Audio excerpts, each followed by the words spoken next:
సవాల్ స్వీకరించి కేటీఆర్ వచ్చారు, కానీ రేవంత్ రెడ్డి మాత్రం రాలేదు. ఎట్లా చూస్తున్నారు దీన్ని? రేవంత్ రెడ్డి గారు భయపడ్డారు, మీకు అనిపించట్లేదా భయపడ్డట్టుగా? చర్చకు నేను సిద్ధమని అన్నది ఎవరండి? మొదలు ఎవరన్నారు? ముఖ్యమంత్రి గారే అన్నారు. ముఖ్యమంత్రి గారే అన్న తర్వాత సరే నువ్వు చర్చ అంటున్నావు కదా, నేను వస్తా అని కేటీఆర్ గారు వచ్చినారు.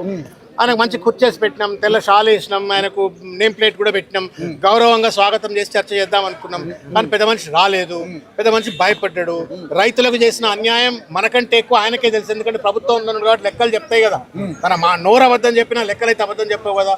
ఆయన చేసిన మోసం ఏంటి? రుణమాఫీ విషయంలో కానీ, రైతు బీమా విషయంలో కానీ, లేకపోతే రైతు భరోసా విషయంలో కానీ చేసిన అన్యాయం అనేటువంటిది లెక్కల పూరితంగా మనకంటే ఎక్కువ, మీడియా కంటే ఎక్కువ కూడా రేవంత్ రెడ్డి గారు తెలుసు. ఎందుకంటే he is the chief minister, the numbers are accessible to him.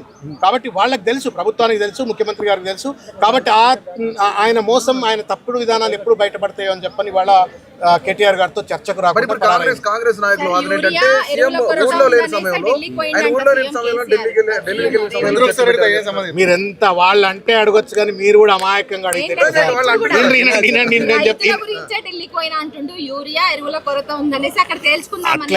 అట్లుగా తల్లి ఛాలెంజ్ ఇసిరింది ఎవరు?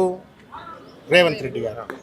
ఏ డేట్ అయినా, ఏ తారీఖు అయినా, ఏ స్థలమైనా, మోడీ అయినా, ఏదో అన్నట్టుగా కేసీఆర్ కానీ, కేటీఆర్ కానీ, బండి సంజయ్ కానీ, కిషన్ రెడ్డి కానీ, బీజేపీ వాళ్ళు, రేవంత్ రెడ్డి గారు, కాంగ్రెస్ వాళ్ళు అంతా కలిసిపోయి ఉన్నారు తెలంగాణలో. వాళ్ళు చర్చకు వస్తారని నేను అనుకోవట్లేను, వాళ్ళు రారు.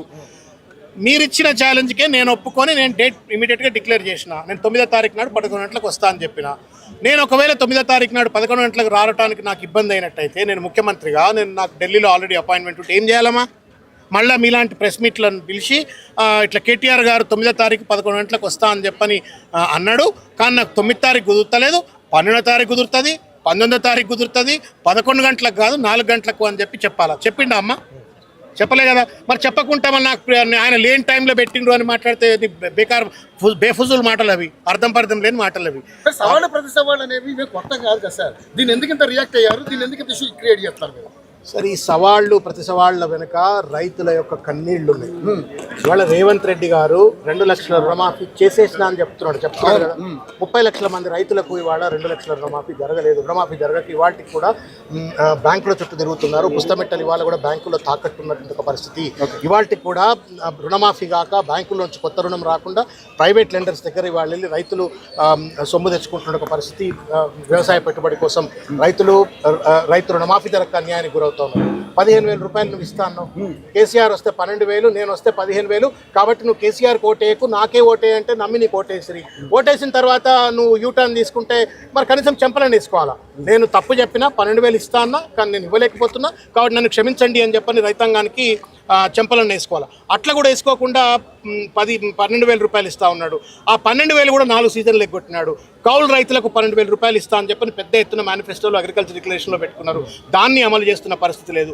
పూర్తి స్థాయిలో ఇవాళ పండించిన పంటకు బోనస్ ఇస్తామన్నారు, దాన్ని పూర్తి స్థాయిలో అమలు చేస్తున్న పరిస్థితి లేదు. రైతు బీమా ప్రీమియం కడతలేరు. 5 లక్షల రూపాయలు చనిపోయినటువంటి వాళ్లకు, రైతులకు ఏదైతే 5 లక్షల బీమా పథకం ఏదైతే ఉందో కేసీఆర్ గారు ప్రవేశపెట్టినటువంటిది, ఆ పథకానికి సంబంధించి ఇన్స్టాల్మెంట్ 5 నెలలు అయింది కట్టక రేవంత్ రెడ్డి గారు. అది కట్టకపోవడంతో వాళ్ళ పరిస్థితి ఏంటంటే, ఎవరన్నా రైతు ఏ కారణం చేతైనా చనిపోతే ఆ కుటుంబానికి వెంటనే వచ్చే 5 లక్షల రూపాయలు ఇవాళ రాకుండా ఉన్నటువంటి ఒక పరిస్థితి. రైతు బీమాలో మోసం చేస్తావు, రైతు భరోసాలో మోసం చేస్తావు, రైతు రుణమాఫీలో మోసం చేస్తావు, బోనస్లో మోసం చేస్తావు. సాగునీరు అందించమంటే కాళేశ్వరం ఎండబెట్టి అక్కడ ఉన్న రైతాంగానికి అంతా నీళ్లు రాకుండా అన్యాయానికి గురి చేస్తావు. మొత్తానికి రైతుల నోట్లో మన్ను కొట్టి నేను రైతులందరినీ ఉద్ధరించిన పండుగలు చేసుకోండి అంటే ఇవాళ చర్చకు సిద్ధం అంటే నువ్వే చర్చకు రాకపోతే